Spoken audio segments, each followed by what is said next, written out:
Alors pour parler de l'appareil reproducteur, donc notre système reproducteur, eh bien il se crée, se développe durant notre vie in utero. Et c'est aussi à ce moment-là que se constitue notre stock d'ovocytes qui va nous accompagner tout au long de nos cycles et de notre vie et réduire progressivement à chaque cycle. En général, c'est entre 10 et 16 ans que notre appareil reproducteur devient vraiment fonctionnel et en Ayurveda, on dit qu'il faut en moyenne 100 cycles pour que celui-ci arrive à maturité. À chaque cycle, nous avons à peu près 25% de chances de concevoir un enfant. À savoir que c'est à partir de 35-40 ans que l'on peut observer vraiment une diminution de la fertilité. Dans le cas de l'endométriose, lorsque vous avez un projet de grossesse, même si c'est un projet plus lointain, n'hésitez pas à faire un état des lieux de votre fertilité pour voir justement où est-ce que vous en êtes dans votre stock d'ovocytes et voir s'il pourrait y avoir besoin de faire une préservation de la fertilité dans les cas où vous souhaiteriez avoir un enfant un peu plus tard.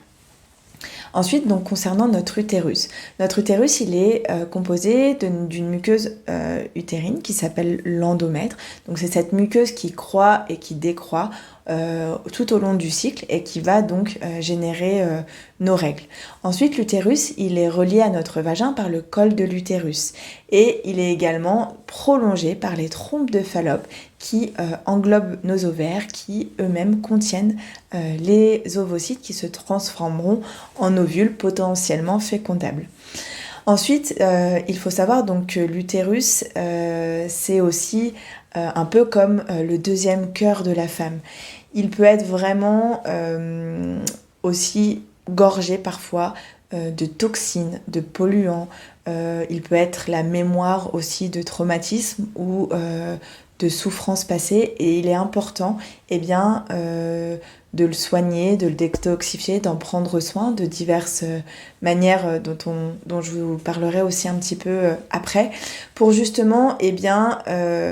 essayer parfois de pallier à différents dysfonctionnements gynécologiques ou encore dans le cas d'un projet de conception, c'est aussi des choses qui peuvent bloquer, tout comme parfois des traitements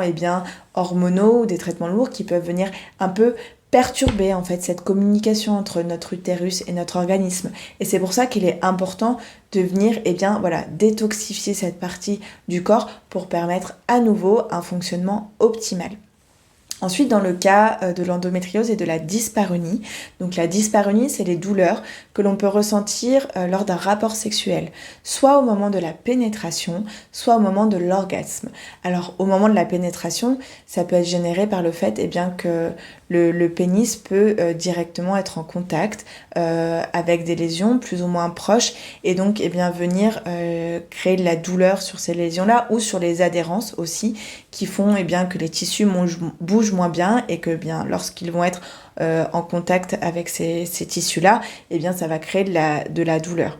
Ensuite, au niveau de l'orgasme, en fait, notre corps, notre utérus, va se gorger de sang au moment d'un orgasme et va se contracter, va gonfler. Et c'est ce qui va faire qu'on va pouvoir ressentir une forte douleur au moment de l'orgasme parfois, car en se contractant, en gonflant, ça va venir pareil, ça va venir solliciter au niveau des adhérences, au niveau des lésions, créer de la tension dans le corps et donc venir toucher